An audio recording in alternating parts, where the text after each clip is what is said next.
Hello, my name is Sebastian, and you're listening to the Slab of Life. Welcome back to all our listeners. Today I'm joined with Rigo, Larry, Nick, and Paige. Say hello, guys. Hi, I'm Rigo. Hi, this is Larry. I'm Paige. I am Nick. Everyone is a Slab returnee. Jake and Joe are off onto bigger and greener pastures. No, they're just preoccupied with other plans, so they're still alive. Don't worry. They're still alive. They're still alive. They're still doing Slab things. I don't know. I haven't heard from Joe since he went looking for that squatch. Bro, Joe is. Oh boy. He's out there. He's hunting. He's gonna report back on a different episode of his findings, or we might have seen him on like some ancient alien episode. Now they're like, we found Squanch footprints, and here's the man that went disappearing with them, and it's like just Joe's Facebook page. Today we're gonna be talking about Operation Paperclip. You guys familiar with Operation Paperclip? Yes. No. Not anything too crazy. Currently researching. Paige? There's like shows and stuff about it. I did. Well, don't worry. We're all gonna riff on the slab about Operation Paperclip because none of us are historians. But, so for the viewers at home, and for the viewers here who are viewing me right now through the digital land, Operation Paperclip was a secret United States intelligence program in which more than 1,600 German scientists, engineers, and technicians were taken from Nazi Germany to the U.S. for government employment after the end of World War II in Europe. From 1945 and 1959, several of them were confirmed to be part of the Nazi Party. So essentially, right, World War II ended, all these fleeing German scientists, we allowed them to come into our government positions to work for their secrets after the war. Yes, we did. Yeah. Any comments on that thus far? So like I haven't I'm currently trying to learn about this. I don't know. But is this how we ended up with our nuclear bomb? No. This was the after World War nuclear II. Bomb was. I mean, it kind of ties into that a little bit though, because This is how we got NASA. yeah, because prior to Operation Paperclip, right? We did bring some German scientists to the United States, and then, Albert Einstein included, right? And we used that to help us build the nuclear bomb. And then afterwards, the United States was like, what's a great idea? What if we get all these scientists and bring them here before other countries get to use them? And they did a lot of stuff. Part of what they did was, like, the most notable stuff was NASA. Like, these are the guys who came in and helped us build rockets. Because if you remember correctly, during World War II, the Germans were building rockets, right? They created the precursor to, like, you had like the V1 drone, which was like a pulse jet engine. It was a rocket, right? And then you had the V2, and they used those to launch them at the British and everybody else. At the people. So, yeah. So for us, we were like, wow, these guys know how to make rockets. Maybe you could help us out. Yeah, Werner von Braun was the big one, right? Like, Yep. he was the... Yeah. All in all, Yeah. to put a very long story short, it's basically how we entered the space race and fucking got to the moon and everything. Because we're like, wow, we're really good at science, but not good enough because the Germans are really good at rockets. Let's combine forces. Right. Yeah. But yeah, there's all that. And then the Russians had a very similar program, but their program started like a year later. Yeah, they were behind the curve, and I could search up real quick what that one was called. Yeah, it's called Operation Oso Aviacum or whatever. And these guys went and they relocated 2,200 German specialists and their families, so more than 6,000 people, in one night. So that was October 22nd, 1946, when they did that. That's how they started their program. Yeah, which is fucking insane. Mm-hmm. But I mean, it's the USSR. You like, do this or I'll kill you. And most people go, all right, I like to live. Well, I mean, that's why towards the end of the war, there were so many of them that were fleeing towards West Germany so that they could surrender to the Allies, or, well, to the Americans, rather than having to surrender to the Soviets. Because, yeah, I mean, the Soviets, like you said, like, they didn't start their program until a year later because they were too busy just shooting people and throwing them into gulags as revenge. Yeah, so, and some of that stemmed from prior to World War II. So, like, Nazi Germany prior to World War II was, you had the normal people, and then you had like the brown shirts, which were, the Nazis, as they said they were socialists. They were not socialists. and then you had the communists, right? And the communists and the Nazis didn't get along. So throughout the entire war, the Nazis did not like the socialists. So they actually they legitimately hated the Russians. So and towards the end of the war, like there were stories of German soldiers going like, "Hey, when this is over, we would like to be friends with the West." One, Russia didn't like the Germans to begin with, and two, the Germans didn't like the Russians, and they realized, hey, communism does not mesh well with capitalism, so we would like to be your friend. So it was a lot easier for scientists to be willing to work with the United States than to go work with people who were going to kill you if you didn't work with them. Diplomacy. Yes, it's like a World War II version of what's the guy's name? The drug lord. Pablo Escobar? Yeah, Pablo Escobar is plata y plomo, which is you can either have silver or you can have lead. So everyone picked the silver because it didn't involve them dying. Damn. Yeah. Yeah. Basically, the next, I mean, probably not the next major milestone, but we got to talk about the space race and Sputnik. Yeah. So, I'm actually looking into it now because I heard once upon a time when kind of the internet was still pretty new, the Soviets had basically stole our designs for the space shuttle and copied it, built their own. And at some point we realized they were doing it and then like specifically kept basically posting this on like the early internet, but they towards the end would post like very important details that were completely wrong, and it ended up blowing up one of their space shuttles. That happened with the space shuttle? What? You said that happened with their space shuttle? Yeah, I'm pretty sure they blew it up when they first actually tried to launch it.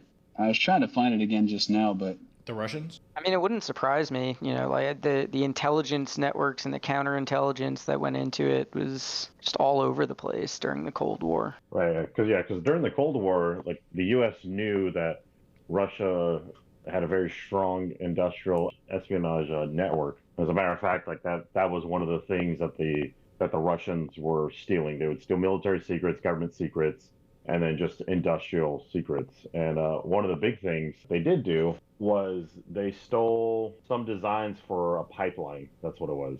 They stole designs for a pipeline, and so the U.S. left out incorrect information for them to steal, and then they built it, all together, right? And when they built it, there was a portion of the pipeline that was put in upside down because that's what the U.S. design said. And when they went to use it, this thing just blew up and created like one of the world's, largest disasters because, if you're going to steal from us, this is what we'll do. And there's a fictionalized version of this mentioned in the show The Americans. I don't know if anyone's seen that. I have. But it's about like the illegal spies, which is a very like vast Russian network of spies. And they stole some designs for a screw for a submarine, and then sent it to Russia, and the Russians built the screw and they put it on the submarine, and then in the show the screw comes off and it kills the entire crew. And the spies were upset that the U.S. did that. I've seen a less serious version of that on it might have been like Reddit or something, completely unrelated to spies and everything, but related to the destruction of someone else's. So it was someone was stealing lunch from someone at work, and they wouldn't get in trouble. Like they would call them out on it. They're like, "Bro, I'm not eating your lunch." So instead, they put like a bunch of laxatives in like sandwich bags with their like normal sandwiches, and then someone would still eat it, and they like shit their brains out. And they're like, "Bro, what the fuck did you do?" And you're like, "Stop eating my fucking sandwiches." I heard that actually.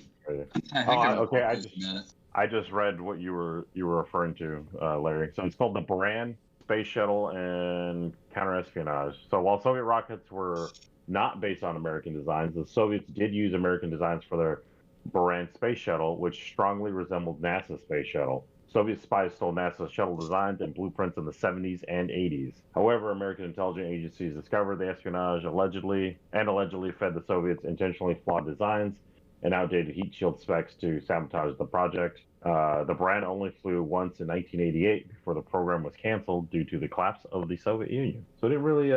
So it didn't blow up. It just didn't blow up. Yeah. Dude, that must be fucking crazy to be like, I don't know, 5 steps ahead to be like, I'm going to create a plan to purposely sabotage the Soviets by intentionally creating false documents to build a rocket, and then seeing like 5 years later, oh yeah, they did build it the way we wrote it. And like the delayed gratification of dopamine. Yeah, so the way Are there any confirmed times of that happening in reverse? Like, did we ever steal shit from them and just have it go terribly wrong?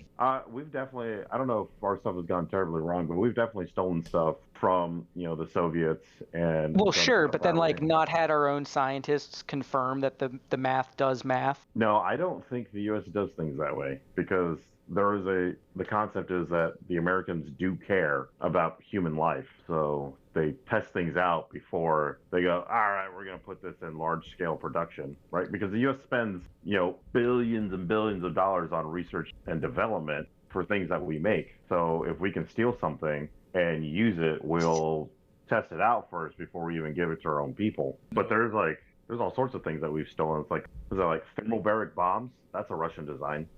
And we've stolen those, and we use the same weapons now. You guys know what thermobaric bombs are? Is that setting the oxygen on fire? Yeah, those ones. Those things are crazy. It's like, a bomb specifically designed to set all the oxygen in the air on fire. And it's like a giant, massive firebomb. Damn. Crazy. Yeah, it's fucking terrifying. We used them on caves in, like, Afghanistan. Right, to suck all the oxygen out of the cave, right? Yeah. Yep. Do you guys know about the first dog in space? Oh, yeah. He's Russian, right? Yeah. Yeah, he's Russian. Yeah, his name is... I forget his name. Laika. Oh, yeah, Laika. It was a stray dog. Launched aboard Sputnik 2, November 3rd, 1957. And he died in space, right? Died a few hours after launch from overheating and stress. But the Soviets claim that she survived for about a week.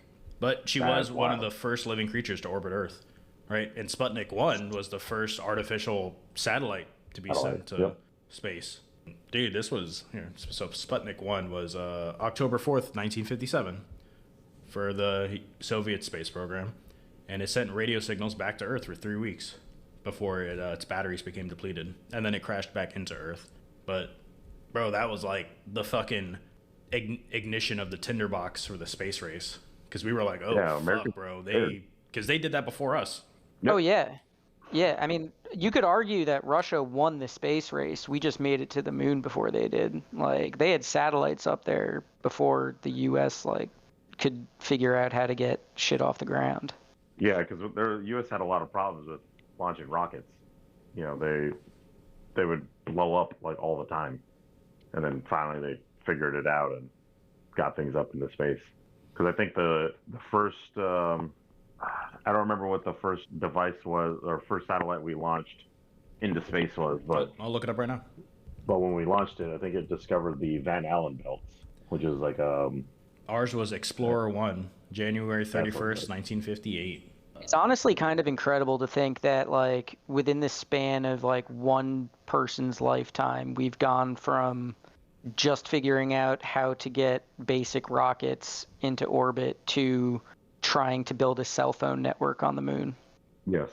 I wonder what we're gonna, big picture see in our lifetime of shit that was completely unheard of in terms of as impressive or awestruck as the progression of the space race. You know what I mean?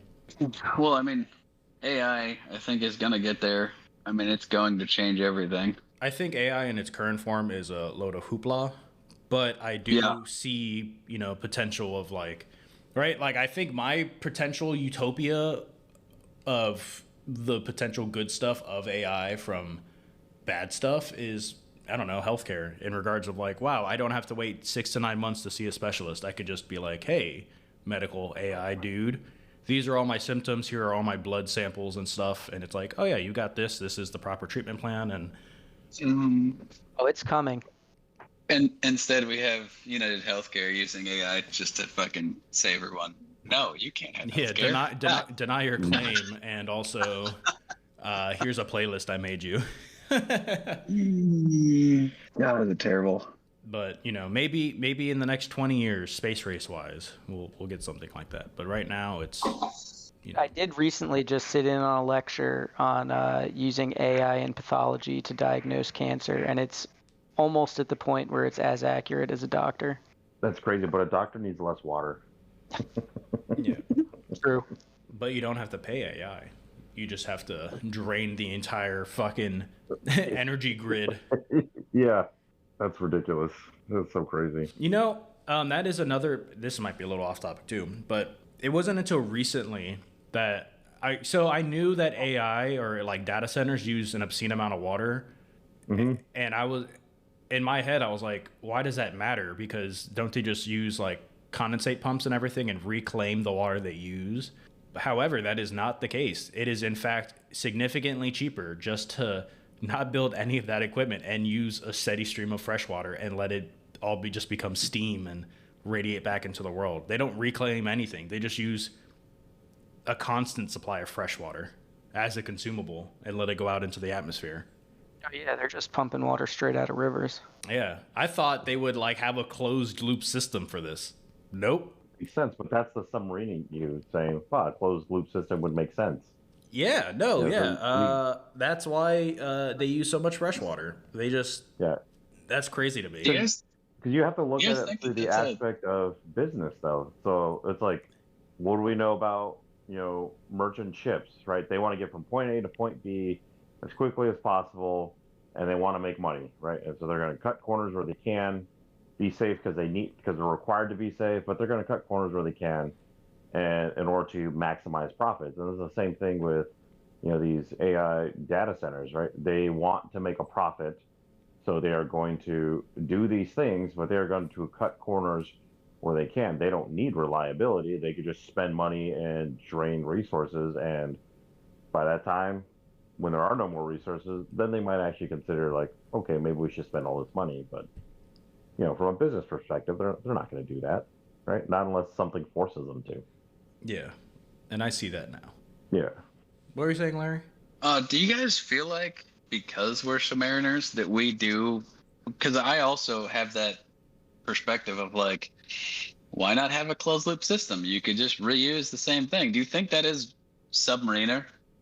I think that's more than just submarining. I think it's like, it could be Navy in general. It could be people that work in, industrial, like power plants and shit too.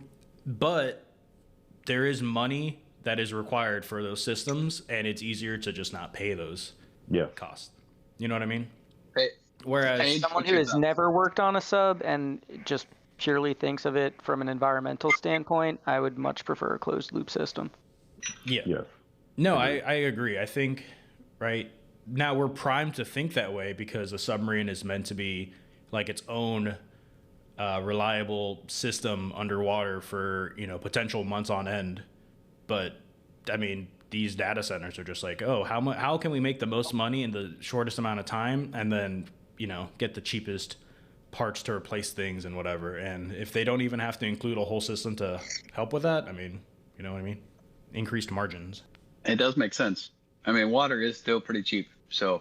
Yeah. Well, it depends on what state you're in, but yeah. We could go back to space race stuff. Yeah, so getting back to the topic at hand, do you think after the current wars going on that we're going to try and steal more scientists from Russia? Or do you think, like, at this point, we're like, we don't care about the stuff you're building? You mean in, like, today's day and age? Yeah, like in today's day and age. No, not until after this administration. Because right now immigration is such a hot button topic. I don't see the United States willing to do those kinds of things unless they need to, right? Because you got to think about like H-1B, right? That was the visa that you could use to get, talent from other countries into the U.S. and you had to pay like $1,000 for it, right? And now they increased the price of H-1B visas to $100K per person. So, but what you are seeing though is the U.S. is kind of clamping down on this immigration thing. Meanwhile, you get nations like China going, you know what? How about we do the opposite and we try to get you to want to live here? Hopefully these people are smart and go, maybe China's not the place we should live because, at the end of the day, they're very restricting. Whereas, in the U.S., it's like, yeah, we're trying to bring back these really strong immigration policies, but at the end of the day, like, we're nowhere nearly as strict as like China. So I would say maybe a different administration might try and do those things, but I don't foresee it happening during this administration. But I could be wrong. Yeah, I think the way big picture we seem to be going is to be more hermit, self Yeah, reliability. isolationist. Yeah, which I'm not gonna say I agree or disagree with, right? But in Right. terms of what we're doing, it's hey, we're gonna, you know, go moving forward and rely completely on ourselves, right? That's why we're building like microchip processing plants in America. Right. That's why we're cutting trade ties with everyone. Or hey, if you do want to do trade with us, well, there's gonna be a shit ton of tariffs, and that isn't really conducive of being like. I mean, we could do it, but if the public ever found out, that'd be another outcry. But if we're like, hey, now that the war's over, let's bring out over all these immigrants because these are the ones we want, just because they have military secrets. Right. And like I feel like Ukrainian scientists would be perfect people to come live here, or Russian scientists. Like I feel like those are perfect. Like Ukraine was like the brain center of the USSR to begin with, which kind of half explains why Russia is having a really hard time fighting the Ukraine. These guys aren't dumb; they're smart. So if we could take the things that were happening there and bring them to the U.S., that could possibly bolster our intelligence and ability to do things like for future conflicts. And with everything comes time. So eventually, it's going to make its way into the civilian market in the United States. Paige, did you fall asleep again? No, I'm very bad with history. And honestly, So, I was looking at dumb and funny facts of World War II or just any war. So you guys went to like serious conversation. I was like, I have nothing. I have nothing. No, please let us know about dumb and funny facts of World War II. But that's the thing. I just kind of looked up, and then some of them were just like World War One, and it's like Japan had flooded their own ships, led to building ships twice the size, formidable to the Iowa. When they finally launched it, the water display was so massive, a 4-foot tidal wave completely flooded it. that's hilarious. Like, and then Australia lost a war with emus. Like, I'm just looking at dumb war facts. Twice, apparently. I think Twice? Australia lost that war to emus. Yeah. I know Joe mentioned that Yep. when he went to Australia, but I don't know. I haven't looked into that actually. I have no idea what that's Yeah, about. It's a real thing. Basically, emus were destroying so much farmland in Australia that the government decided to actually Declare war. declare war on emus. Yeah, so they started fighting them, and apparently the emus fought back, and like they were actually like attacking and it just wasn't working. Basically, they weren't killing them. So I guess it went on for, I don't know, like a few days at first or something, maybe a week or so, and then they like quit and then went back in and declared a war a second time like 3 months later, and then again still kind of lost the battle. So yeah, and that was pretty much it. They just fucking gave up because the emus are apparently unkillable. Bro, Yeah, they said the emus were fast, resilient, and difficult to kill. Mind you, they were trying to kill them with machine guns. the Great Emu War of 1932. What the fuck, Yes. bro? Yeah. Yep. Yeah, it's a real thing. And apparently right now there is over 700,000 emus that are running around Australia. Next, you're gonna have like an emu running for office. I mean, they got the Liberty Mutual emu, Limu emu. Hey, Is that his name? Limu Emu? I think so. The Liberty Mutual emu. Dude, I that's, think it's that's crazy. I think it's Limu emu. Yeah, it's the Limu Emu. I see enough of those Yeah. damn commercials during football. Yeah. Yeah, Limu emu. Americans like emus apparently. Yeah, the Operation Paperclip of emus post World War II.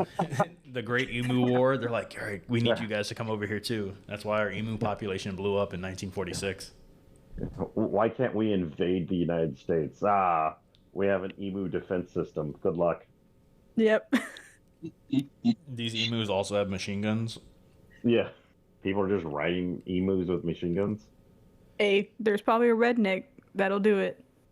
We did used to have a bird similar to emus in North America. Well, not necessarily in North America, but in the Americas.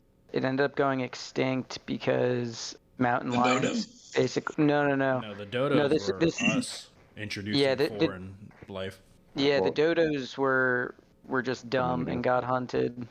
But this was like an actual like raptor type bird with like massive claws and stuff that migrated from South America up to North America and then just got massacred by the big cats in North America. So does anyone think that Operation Paperclip was a bad idea? I don't think so, because I feel like things would have gone way worse for the world if the Soviets had gotten their hand on all those scientists. I agree. A lot of people seem upset about it, but I mean, like, morally, I guess, like, giving Nazis a pass, like, that's definitely something that you have to, like, wrestle with. But, like, overall, I feel like it was definitely the better call to make. Agreed. And they made that, like, decision, like, super quick. Like that was crazy how quickly they, like, it was the year World War II ended, and in a few months, they're like, yeah, we're doing this. Oh, I'm sure, like, Truman had been thinking about it, like, you know, for probably like since they invaded on D-Day. Like, what are we gonna do when we win? Like, what's the end game here? Yeah, that was wild. And then this all culminated to the fall of the Soviet Union. Not related, but like in terms of that whole shtick with Chernobyl, eventually. Well, the fall of the Soviet Union is more along the lines of the arms race. Like that arms race essentially helped bankrupt the Soviet Union. Yeah. It's a giant Venn diagram. Yeah. I don't know, man. I think the Soviet Union could have kept going if their top brass wasn't so corrupt. It was really the corruption that bankrupted them. If they had like used the money in the way that they were supposed to use it, rather than just buying yachts and like mansions and stuff like that, like they'd probably be doing better than they did. Yeah, it was a little wild.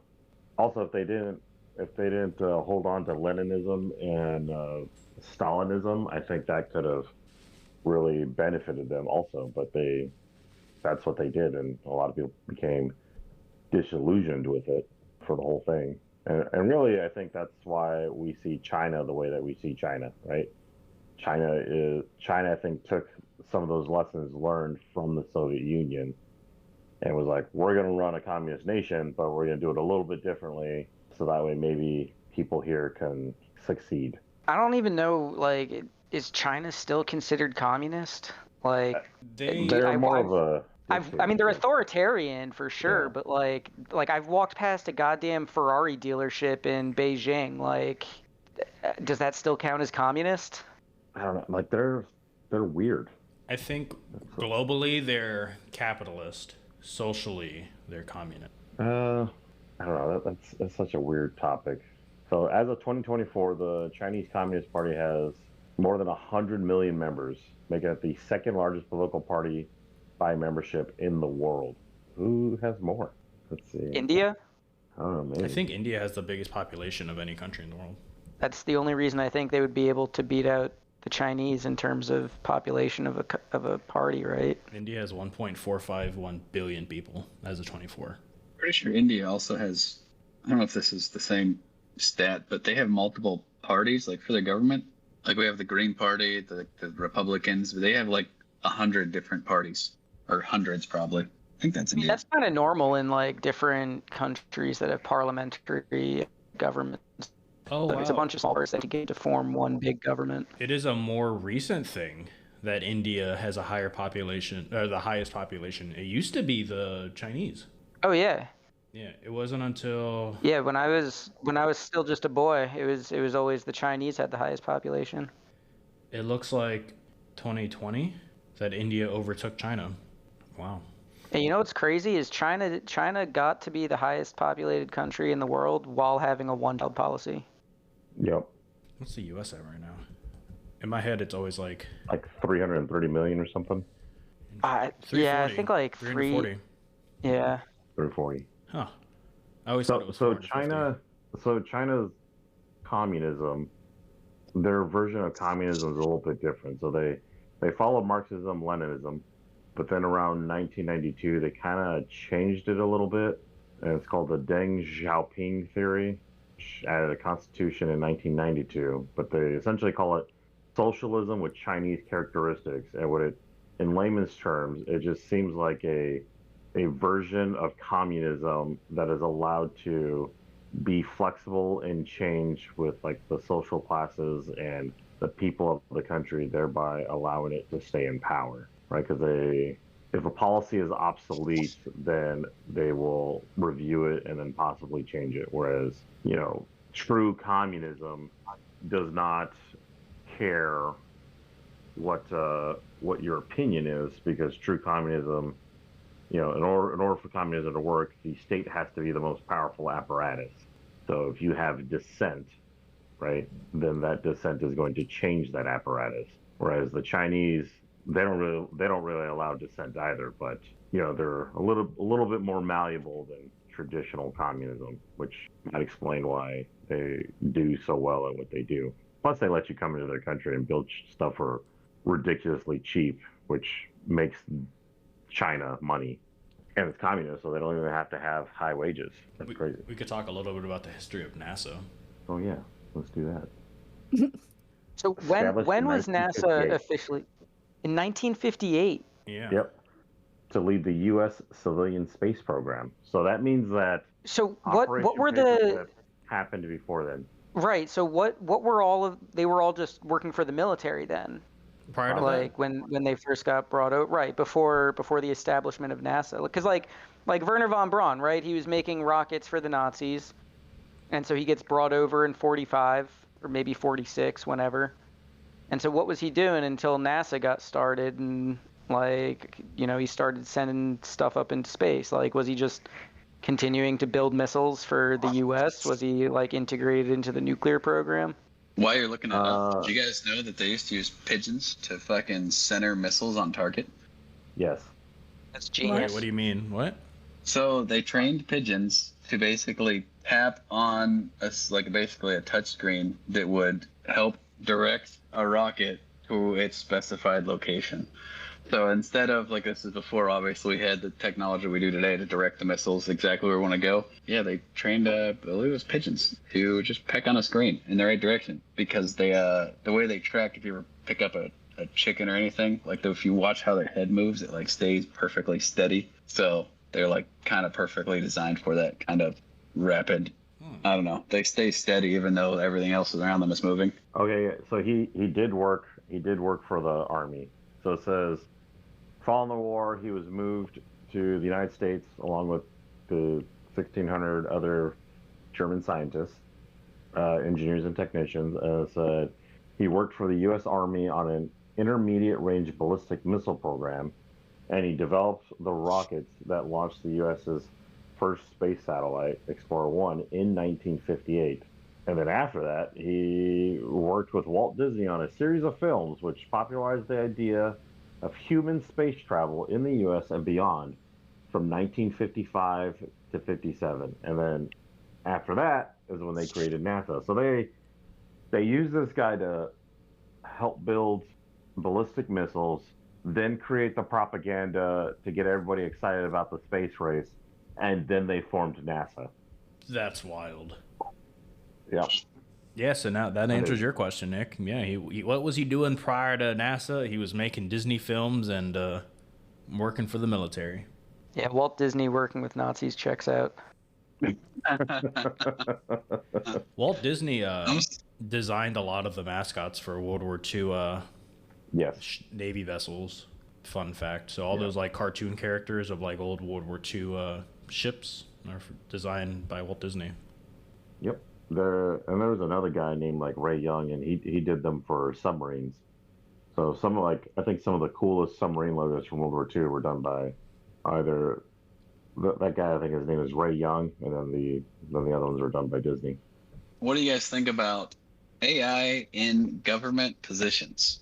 No. Yeah, I think that's a terrible idea. So it's already happening. Okay, well. As of about 2 weeks ago, Albania's prime minister, they basically started using an AI called Delilah, and it's considered a member of the cabinet who is not present physically but has been created virtually. I think that is one of the stupidest things ever. And I'll say like why, a very too. Albania thing to do. The reason why I think it's bad is because it is going to default to its programming that was created by people. You know what I mean? It is not an unbiased it's not a human being with its own nuances. It was created by someone that's going to have its own built-in biases. It's not its own functioning God. You know what I mean? Like it's not a person. It's been designed by someone to do a specific thing.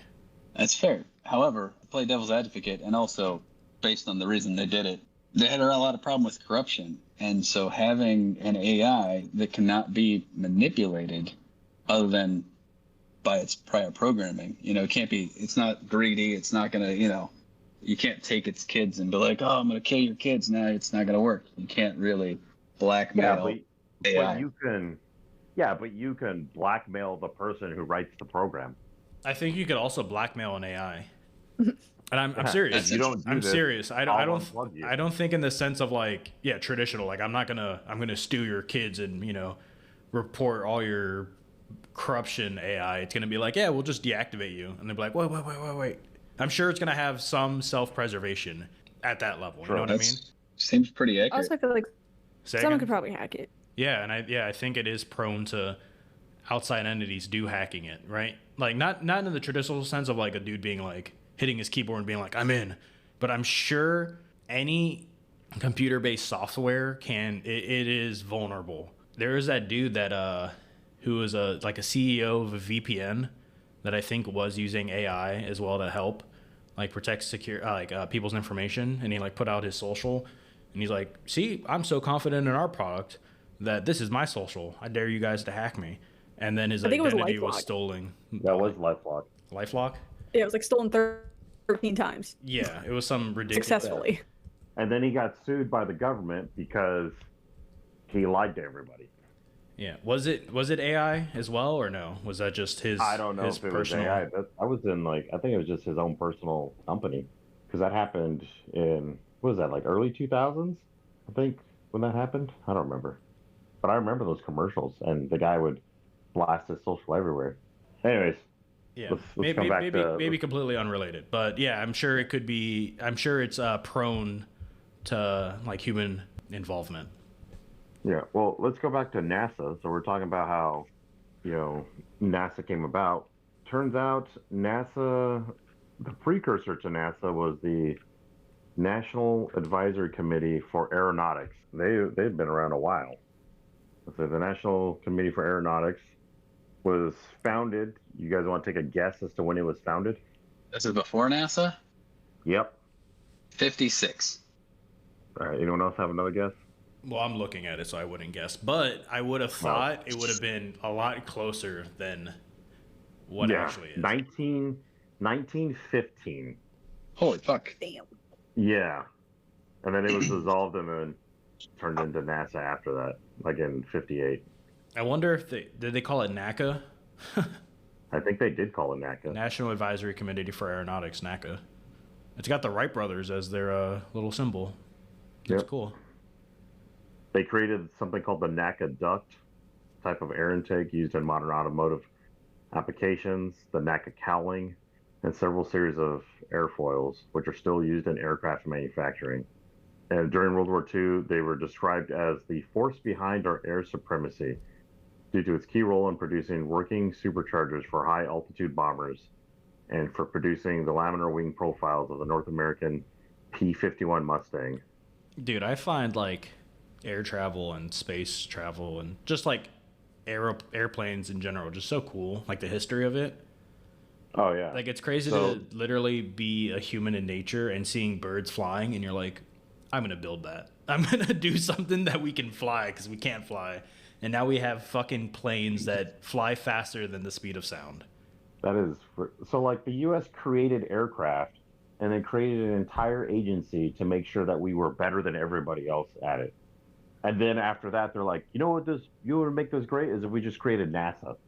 And NASA even still does like aeronautics and stuff. So like currently, I think they're working on should be like test flight soon, I think. But it's a plane that can go supersonic speeds without the supersonic boom. So you won't hear the boom. It'll fly faster than the speed of sound, but it won't produce a boom. Without creating a boom? Yes. And like you can look at pictures of the plane, it looks weird. Oh yeah, they redesigned the plane so that it still creates a sonic boom, but they project the boom upward into the atmosphere instead of down towards the people, so it doesn't like cause any issues and people don't ever really hear it. Dude, that's fucking wild. Like you see the nose of the plane, so long, like that's wild. Oh yeah, it's like a really, really long Arrow. lance. Yeah, it looks like a big arrow. Dude, that's crazy. That in itself seems like, I don't know, like future technology to me. Like, oh, cyberpunk and all this shit. Like having a plane that we're just like, oh, sonic booms kind of suck. Yeah, let's just like get rid of them practically for people. Or like generally speaking, just like redirecting it upwards. That's bonkers.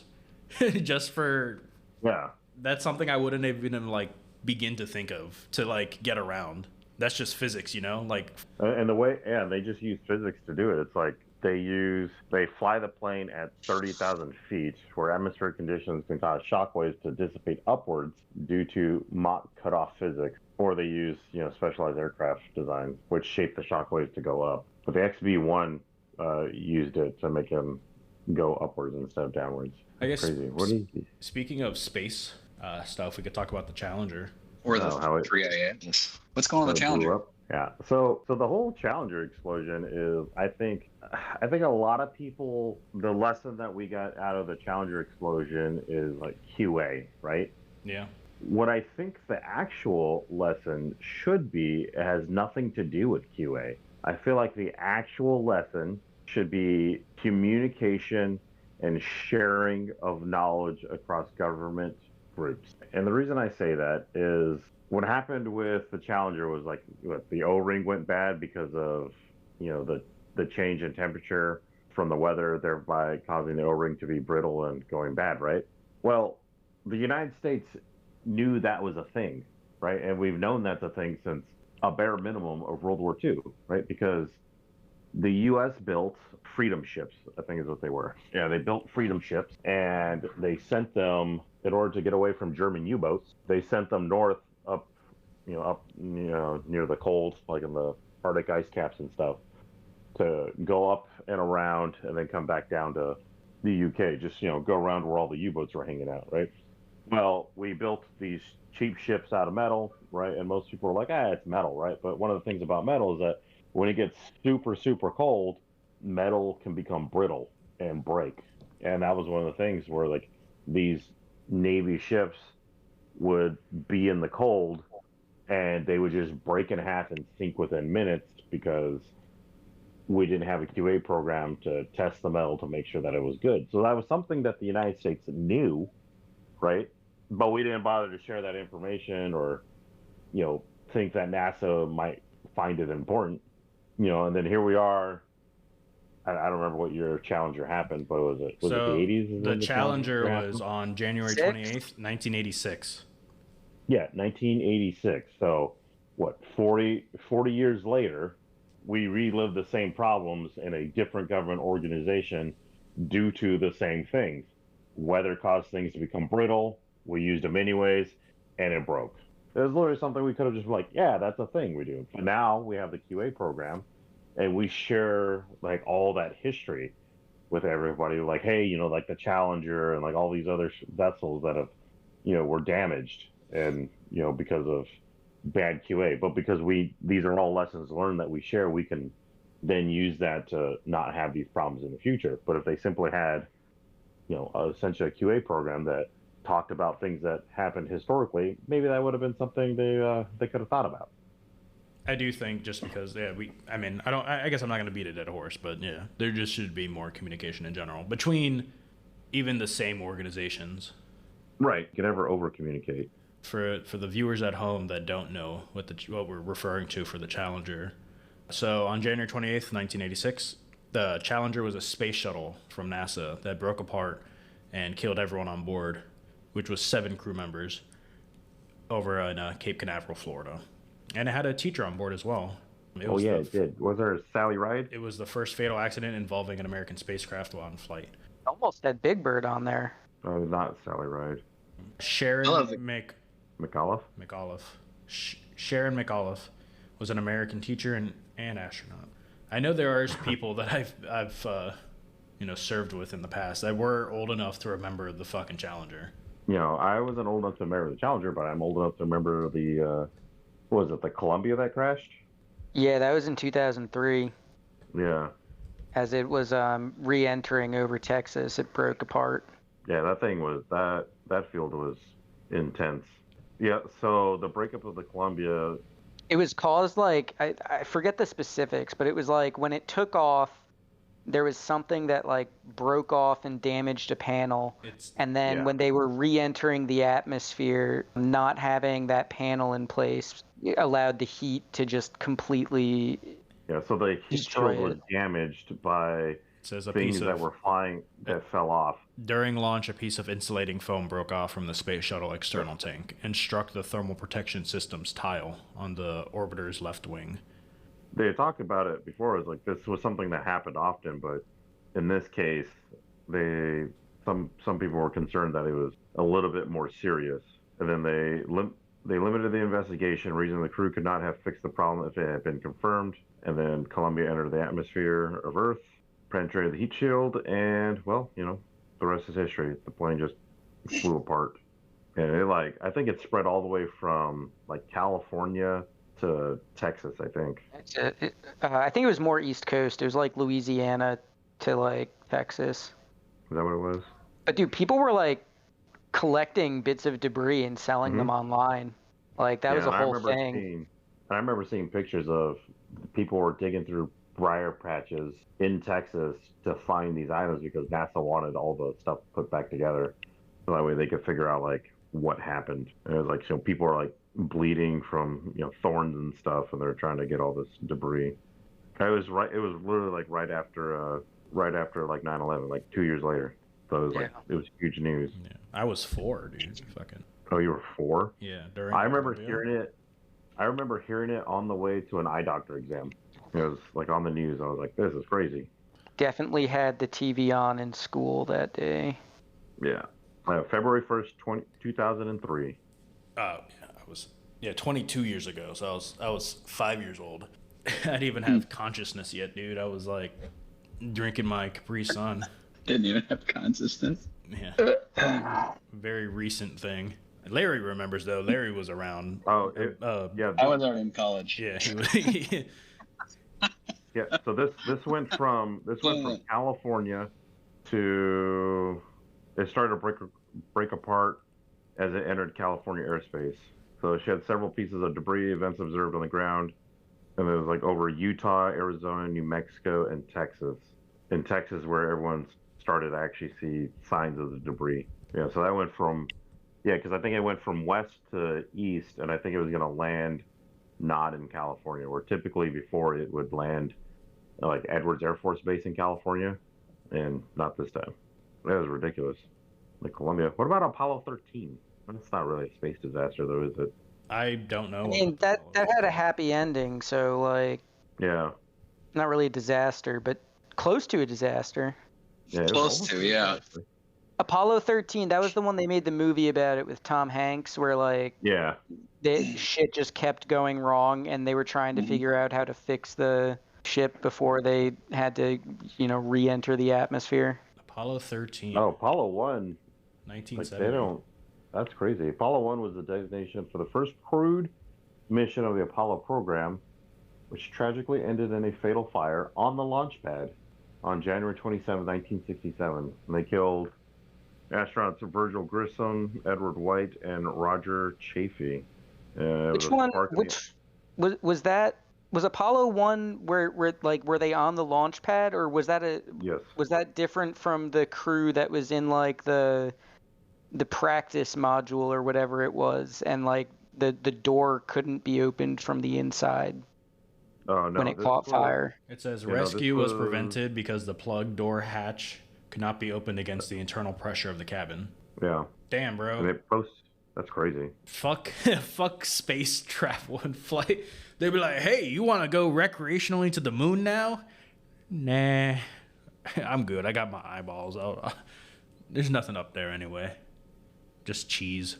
That is great. Yeah, it like delayed everything by about a year. Going back to Operation Paperclip a little bit, I was looking for some scientists who weren't necessarily rocket scientists. Oh yeah. I found a couple of guys. One has some controversy over him. Hubert Strughold was a doctor in Nazi Germany, although he did work in aviation medicine. And when he came over to the U.S., he ended up working with the Air Force and NASA in aviation medicine, stuff like that. However, after his death, it came out that he may have been involved in experiments done on prisoners from Dachau on how oxygen deprivation affects the human body. Can I just say, every time somebody says paperclip, all I could think of is people against people ever re-enlisting. Civilian life is preferred. That is true. I thought To you were include thought you were gonna the say first time you told me about Clippy. this the other day. No, not Clippy. No, fuck that. I don't want to remember that. Well, he was investigated by the government for his investigation. Investigated 3 times. 3 times. So 1958 investigation turned up no derogatory information, exonerated Strughold. A second one launched by the Immigration and Naturalization Service in 74 was later abandoned, citing a lack of evidence. In 83, the Office of Special Investigations reopened his case, but withdrew from the effort following Strughold's death. After his death, Strughold's alleged connection to the Dachau experiments became more widely known after the release of U.S. Army intelligence documents from 45 that showed him being listed as a possible war criminal. Yeah, they used to have Texas used to have a Herman Strughold Day. I guess when I was in 1985, I think is when that came about. Oh, Hubertus Strughold Day in his honor in 1985, and he died a year later. So, in San Antonio. Would you guys want to go to space? No. No. Absolutely. Yeah, 100%. If we got to a point of recreational space travel, and I'm not talking about low Earth atmosphere, Katy Perry, the 10 seconds of technical space. I'm talking hey, I'm gonna go buy a flight on Spirit Airlines to the moon. Just 100%. 100%. Send me to another planet. I'm done with this one. You say that, but it's also going to be the same people on the other planet. You know what I mean? That's true. It's not like I'm going to go to Mars and it's going to be its own. I mean, it's going to hypothetically, if we had a full-on colony over there, it would be its own culture and everything. But in regards, in our lifetime, hypothetically, it'd be the same shit, just with insane cancer with no atmosphere, and everything is absolutely trying to kill you on the outside. Where at least here, you could just hang out and breathe. No, because do you know how astronauts eat and drink liquids? No, I'm good. How do they eat and drink liquids? I don't know, man. Astronaut ice cream was always pretty good, at least when I was a kid. Astronaut ice cream, is that real? Yeah. You're talking about the dehydrated Yeah, just the dehydrated ice cream. Yeah, Dippin' what do they Dots? call it? Dippin' Dots, yeah. Oh, that Dippin' Dots was made for astronauts. Yeah, that's what that was actually designed for. I didn't know that. I love Dippin' Dots. I used to go camping a lot for the Boy Scouts, and we would bring in dehydrated food packs, and some of them would be ice cream. And I'm pretty sure on the packaging it would say, "This used to be designed for astronauts," and it's a fucking ice cream sandwich that's dust when you bite into it. It's pretty good though. It tasted pretty good. It was fun. It was novel. Yeah, but I can't eat ice cream for fucking 3 months. I could, but that's how I get diabetes. There's some protein in it. All right, so there is a difference between Dippin' Dots and astronaut ice cream. Yeah, Dippin' Dots is not astronaut ice cream. Dippin' Dots are flash frozen ice cream pellets that melt if they're not stored properly. Well, astronaut ice cream is freeze dried, turn it into a shelf stable product that doesn't melt. So it's yeah, I had that astronaut Neapolitan ice cream. That's the one I had. Yeah. So they are different. Yeah, because I was gonna say Dippin' Dots 100% melt. What used to be cool is I used to take Dippin' Dots and I pour water on it, and then they would fuse together. Wait, what? What is dipping dots? What is the difference? So one is flash fried. Freeze dried. Freeze dried. Freeze dried. Freeze dried. Yeah. Which is taking to freeze dry something. You're taking out the pressure so that the water evaporates. Correct? Yeah, something like that. Like if I the think pressure. you're both removing the pressure and the water at the same time. Yeah. If you lower the pressure in a chamber, it causes the water to boil at a lower temperature, leaving as gas. So you're left with a husk of whatever is there without the water. But they do it with sublimation, so it creates a light, crispy product with a long shelf life while preserving nutrition and flavor. Whereas Dippin' Dots are just ice cream pellets that are like been flash frozen using like liquid nitrogen. Yep. So they get these little bits that get really cold real quick, but you know the moment they're not kept cold, like there's still water in the pellet. You're not eating Cheerios. Yeah, but it has to be rehydrated. I doubt they have tanks of water up there, so they have to reuse something. That's a liquid. Well, they don't have to rehydrate it. Like you can eat things that are freeze dried. It's like wafers. Yeah, you don't got to rehydrate it. You just eat it. So I'm just gonna eat crackers for 3 months. Ice cream flavored crackers. Ice cream flavored crackers. That's a reason why you wouldn't go to space. Yes, for food. Literally for food. I would not go to space. Do you got freeze dried carne asada in space? I'd probably go. I don't know. The first. What's the worst MRE they could send to space? I don't know. I've never eaten an MRE. Bro, what? Thankfully. I never have either, intentionally. Really? Well, I guess I've never eaten one in the military. I've eaten plenty of them camping.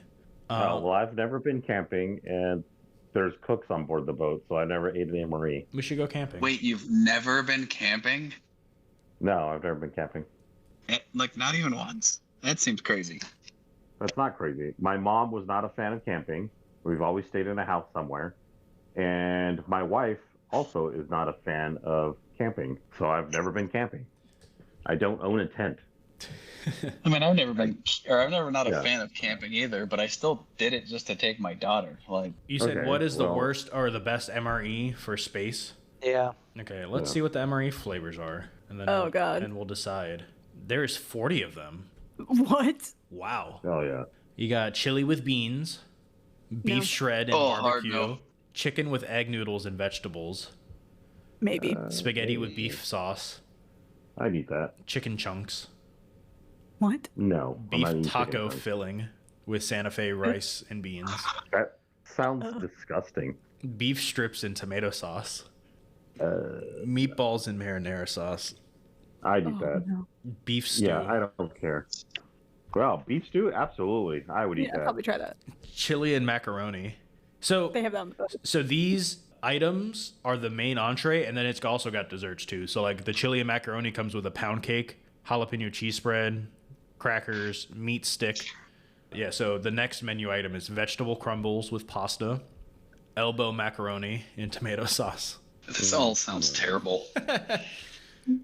Cheese tortellini in tomato sauce. I'd eat that. Creamy spinach fettuccine. No. Yeah, these are. Out in the field, I'm sure this is fantastic. You know what I mean? Like there you are. It's raining. You're in a foxhole. Oh boy, pepperoni pizza slice. What do you know? Which is menu 23 item. The favorite MRE among the troops is often the chili mac. Yeah, that's one of our favorite things on board a ship. Yeah. Gross. I love chili mac. Not me. No, I love the breakfast chicken. For some reason, I love the breakfast chicken. I don't think we've. You know what I like on board the ship is like a breakfast pizza. Can't go wrong. Dude, breakfast pizza would give you the runs. Yeah, but it tasted good. I remember it being, at least the way we did it on our boat, was like a cheese pizza with like breakfast sausage crumble and like bacon and eggs. Like just scrambled eggs on top. Yeah. And it's I've always had it as like a ever had Sicilian breakfast pizza with like eggs and sausage and bacon. I don't think I've ever had this. Breakfast pizza. Breakfast pizza is pretty. It's like they would take like. It's really good when you're hungover. It was like the leftover pizza from like pizza night, and they just throw breakfast shit on top of it in the morning. Yeah, so they would have like the sausage gravy as like a sauce, and then they might put cheese on it, but then they would put like eggs and bacon on it. So it was just breakfast, but on a pizza thing. On the pizza bread that's been from the night prior. It's might be one of the many things that I've just blacked out of my memory because I didn't like it. It tastes pretty good. If you could eat one meal in space for the rest of your life, what would it be? Spaghetti. Oh, wait a minute. Is this gonna be different than regular Earth meals? Because like I feel like you could make just about anything in space. Or say it's like a 3-month trip to the moon, and you get to create an MRE, your ultimate MRE. You'll have like, say like. So it has to be like preservable at like room temperature. Yeah, and you have enough MRE packets of this meal to sustain you for the trip. What would be your ultimate MRE space meal? You get one entree, one side, I don't know, a dessert, and various cutlery, I guess. Probably like 3 different kinds of potatoes. Potato medley. I don't know. I feel like I would just eat tortillas and like peanut butter. Yeah, I was thinking like peanut butter and jelly, maybe like a 3 different type of jelly rotation. Yeah. Oh, that's smart. 90 meals of peanut butter and jelly, though. Oof. Well, that's just like your main. Your entree. There, right? Like you could also then have like sides of like Oreos or fucking Slim Jims. Yeah, I mean MREs aren't very. I could have a. They'll keep tortilla. you alive. That's Yeah, their point is to be calorie dense, not like. I think an MRE has like 2,000 calories per pack. That's a lot of calories. Right. Usually. And they have their own heating elements for them. Yeah, I'm pretty sure they're designed that like you could just eat one and survive a whole day. Which makes sense. I mean, it's your food for the day. You pack one, that's your food for the day out in the field. Thankfully, we don't have to do that though. We work at in a building or in a submarine. I'm happy about that. Any final thoughts, guys, or are you guys satisfied? I think this was a very interesting episode for sure. It went a lot of places. We definitely went through a lot of topics on this one. I mean, overall, I think it's good that we did bring these people to the U.S. rather than letting them get snatched up by the Soviets. I mean, I don't know. How would the world be different if neither of us tried to snatch them up and they just stayed in Germany? True. Imagine if there was like a different superpower. Let's imagine like the USSR one because they had all the scientists, right? You imagine how much bigger, Russia would be because they'd be like, oh, I just want this land today, and nobody could challenge them. Well, also, I feel like we kind of led to the fact that, the development, or Paperclip eventually would lead to the development of the nuclear bomb probably also. So no. Not directly? Paperclip was after World War II. Oh, I had my time frame all screwed up. Yeah. I learned nothing. I need to start over. Hello, welcome to the Slab of Life. My name's Sebastian, and I'm joined with... Just run it back. Everyone pull out your script. It's like, oh, I just got here, guys. What happened? Good morning. I think that's a perfect ending to this episode. Yeah. Thank you guys for listening to the Slab of Life. All the viewers at home, you guys are amazing. I greatly appreciate all the support. If you like this episode, please send it to a friend or a family member. Maybe they'll like it too, and then, become fellow Slabians. If not, they might disown you. I don't know. That's up to them. Fellow Slavian or get disowned. Pick one. Yeah. And we come back to full circle. Plata y plomo. Have an excellent day, listeners. Bye. Bye. Bye. Bye.